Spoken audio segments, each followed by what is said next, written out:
ٹخنوں کا جو حصہ پجامہ کے نیچے رہے گا وہ جہنم میں جائے گا۔ مسلمان تو وہی ہے جس کی زبان اور ہاتھوں کی ایذا سے مسلمان محفوظ رہیں۔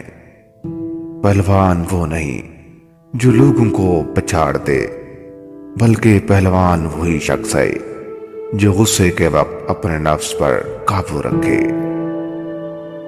اللہ تعالیٰ کے نزدیک سب عملوں میں وہ زیادہ محبوب ہے جو خلوص نیت کے ساتھ کیا گیا ہو، حالانکہ تھوڑا بھی کیوں نہ ہو۔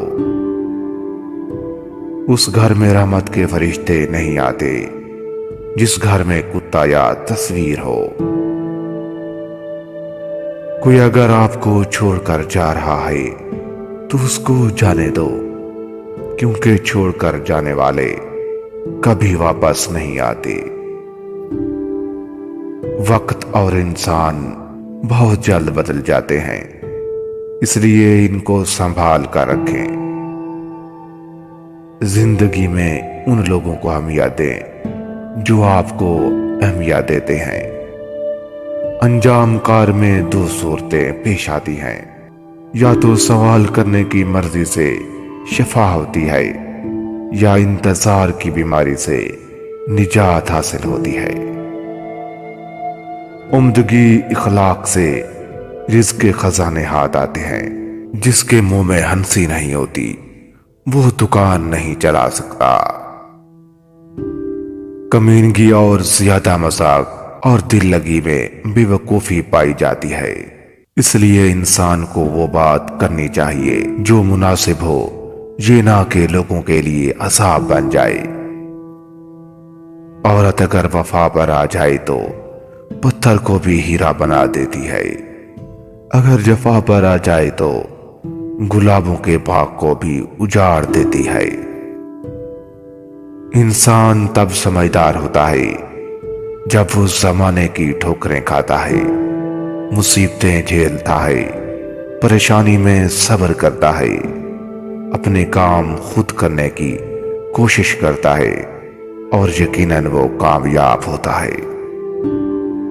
جلد بازی میں ندامت اور ایستگی میں سلامتی ہے، اس لیے کوئی کام کرنے سے پہلے ہمیشہ اللہ پر بھروسہ رکھیں اور جلد بازی سے احتیاط کریں۔ آدمی کا فضل و کمال اس کے اقوال سے معلوم ہوتا ہے۔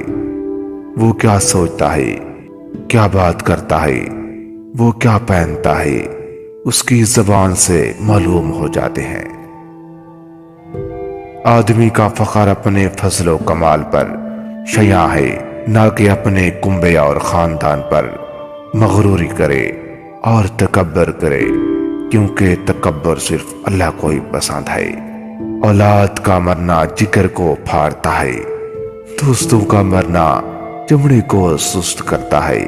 وہ آدمی کامیاب ہے جس نے وفاداری کی چادر اوڑھ لی اور امانت داری کا کرتا پہن لیا۔ آدمی کے رواج و رونق کی خرابی کی وجہ جھوٹ اور کذابی ہے۔ گھر تباہ عورت کے یہ 4 کام کرتے ہیں۔ نمبر 1، وہ گھر کے معاملات کو لوگوں کے سامنے بانٹتی ہے۔ نمبر 2، وہ بات بات پر لڑنے جھگڑنے لگ جاتی ہے۔ نمبر 3، پیسوں کو زیادہ اہمیت دیتی ہے اور رشتوں کو کم۔ اپنی زبان کو قابو میں